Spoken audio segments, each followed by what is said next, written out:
Can you imagine falling asleep while the temperature outside drops to minus 40 degrees Celsius, with nothing between you and that killing cold but a few layers of felt and a dying fire? That question sounds almost impossible to answer without saying the people who live this way are either reckless or extraordinary. The truth is somewhere far more interesting than either of those options. Hundreds of thousands of nomadic herders across the Mongolian steppe do exactly this every single winter. And they have been doing it for centuries without modern insulation, without central heating, and without permanent walls. What they have instead is something that took generations to perfect. Something that looks deceptively simple from the outside, but is quietly one of the most intelligent portable shelter designs ever created by human beings. If you have never experienced a continental winter, the numbers alone can feel abstract. Minus 40 degrees Celsius is not just very cold.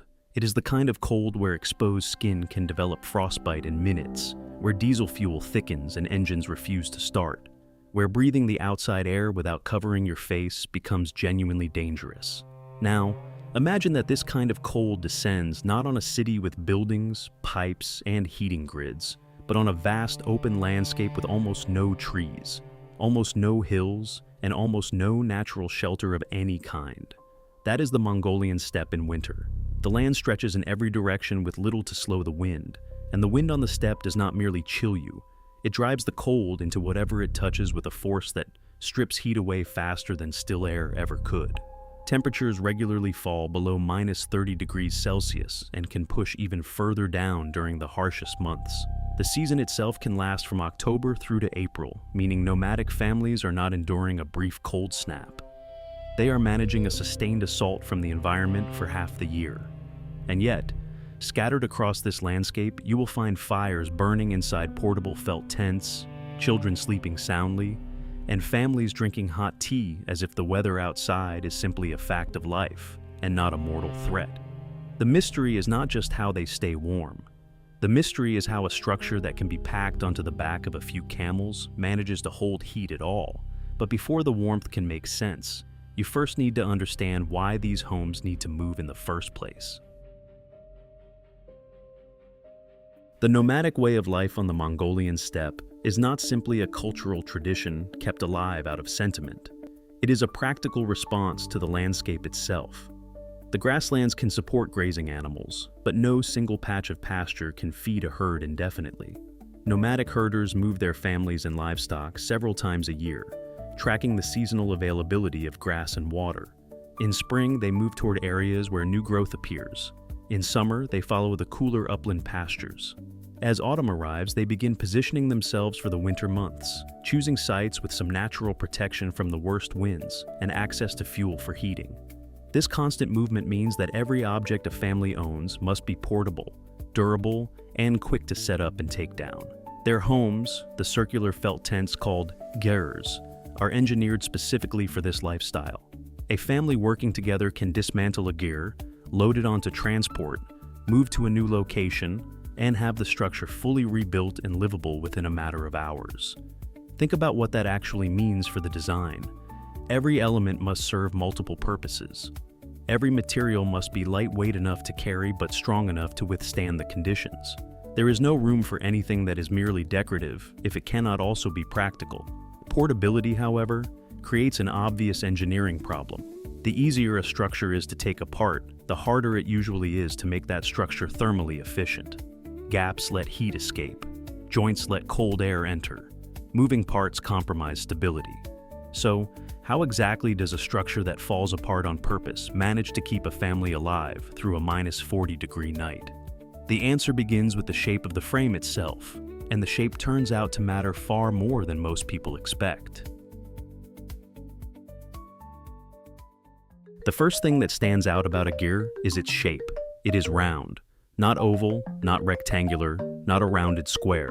Completely circular in its footprint, with walls that rise vertically and then a domed roof that sweeps up to a central opening at the top. This shape is not accidental, and it is not simply traditional. It is mechanically superior to a square or rectangular structure when you are dealing with strong winds on an open plain. When wind strikes a flat wall, it pushes against the entire surface at once.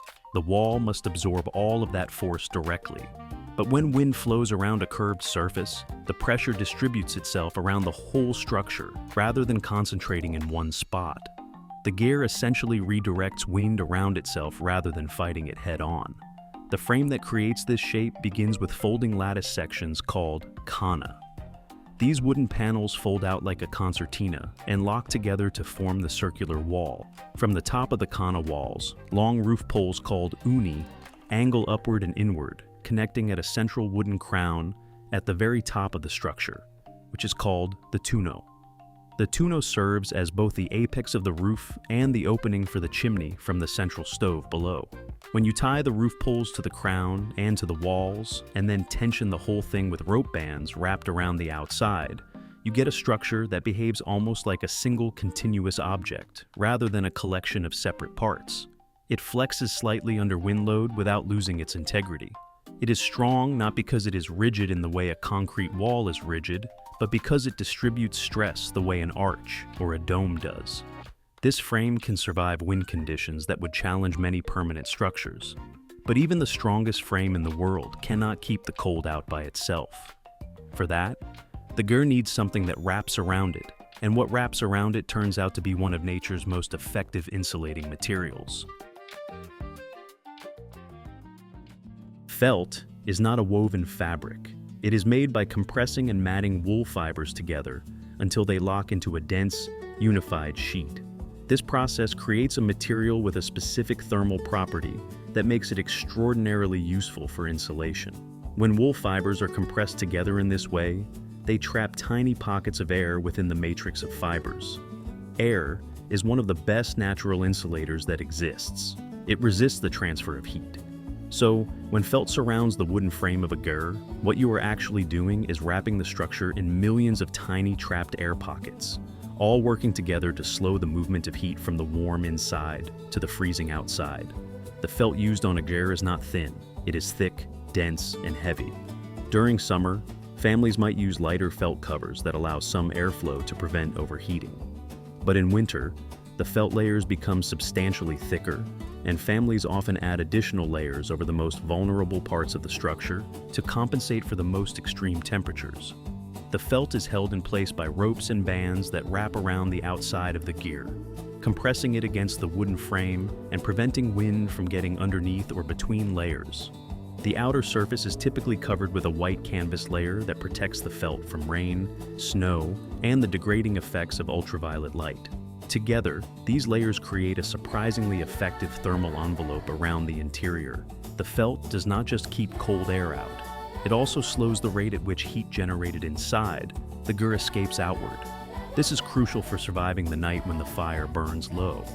But even the best insulation in the world only conserves heat. Something has to generate that heat to begin with, and the way the gear is oriented plays a role in capturing every available degree before the fire even needs to do its work. Every traditional gear is oriented with its door facing south. In the northern hemisphere, south is the direction that receives the most direct sunlight throughout the day, especially during winter when the sun stays low in the sky.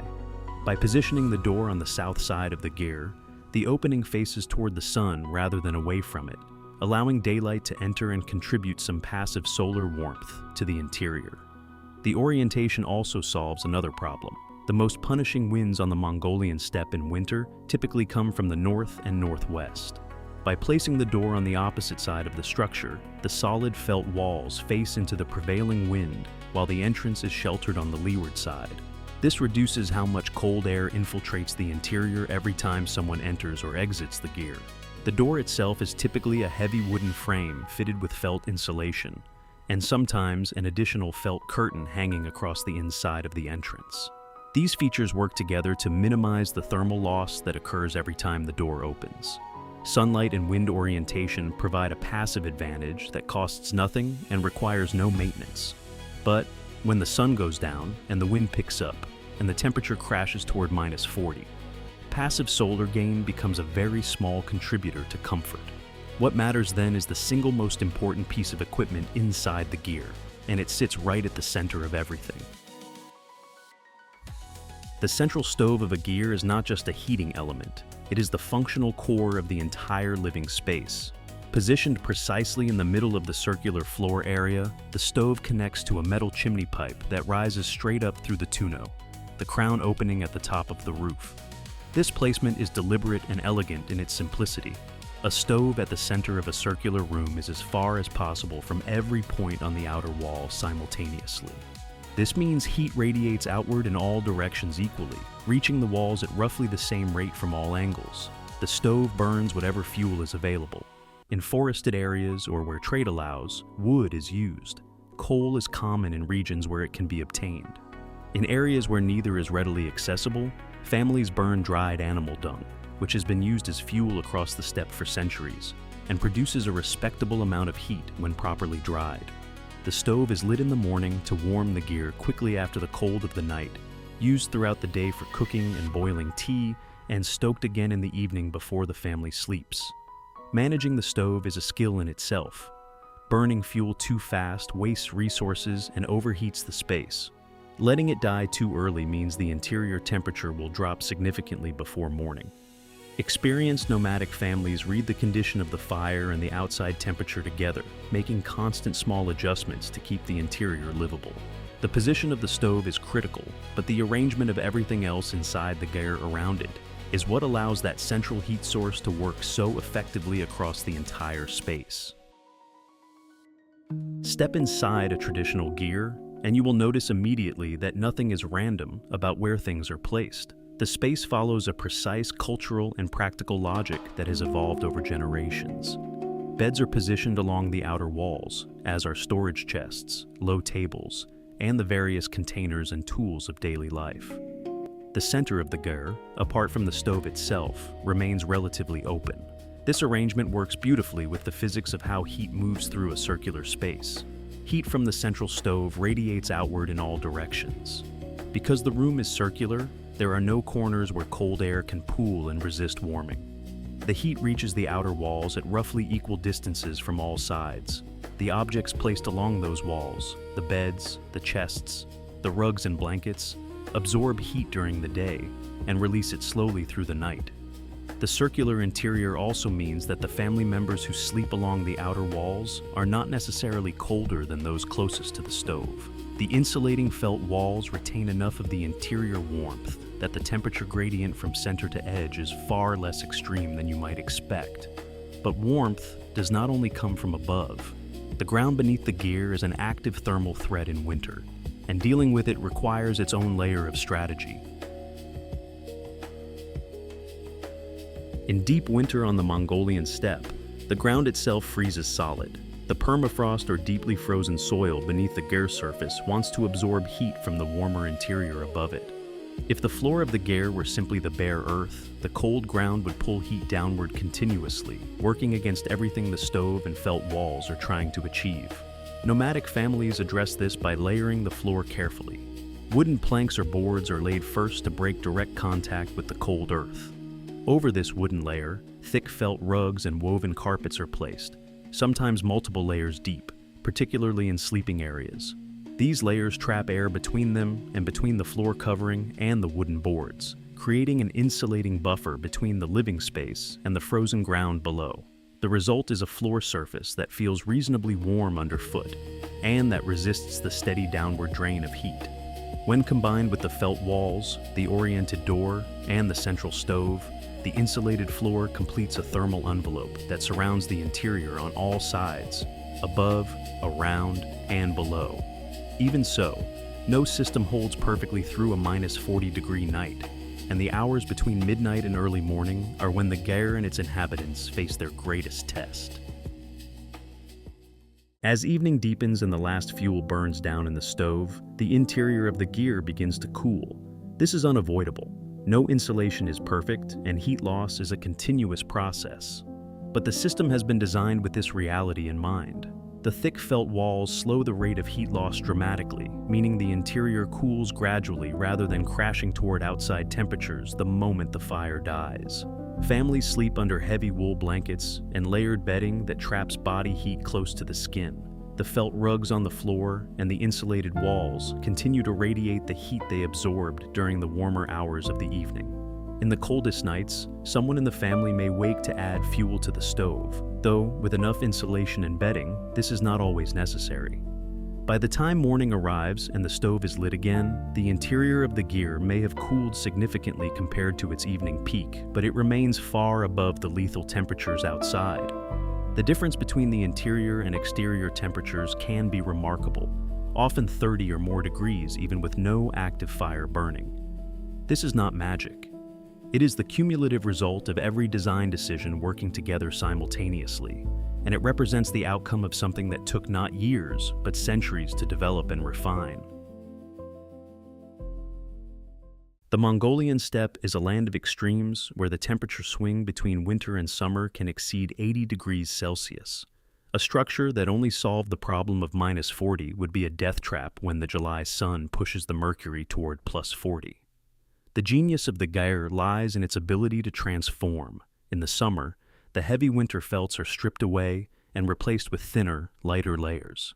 The bottom edges of the canvas and felt are rolled up, allowing the dry steppe breezes to flow directly through the lattice walls, creating a natural evaporative cooling effect. The tonneau, the crown at the top, is left uncovered, acting like a thermal chimney that draws hot air up and out of the structure while pulling cooler air in from below. This adaptability ensures that the same materials that provide a fortress against the killing cold of January can provide a breezy, shaded sanctuary in the blistering heat of August.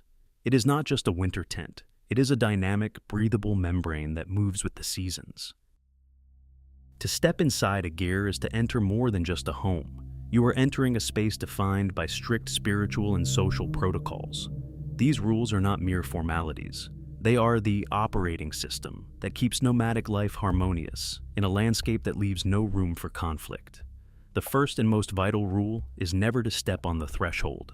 The wooden base of the doorframe is seen as the neck of the home. Stepping on it is considered a grave insult to the master of the house and a disruption of the home's spiritual energy.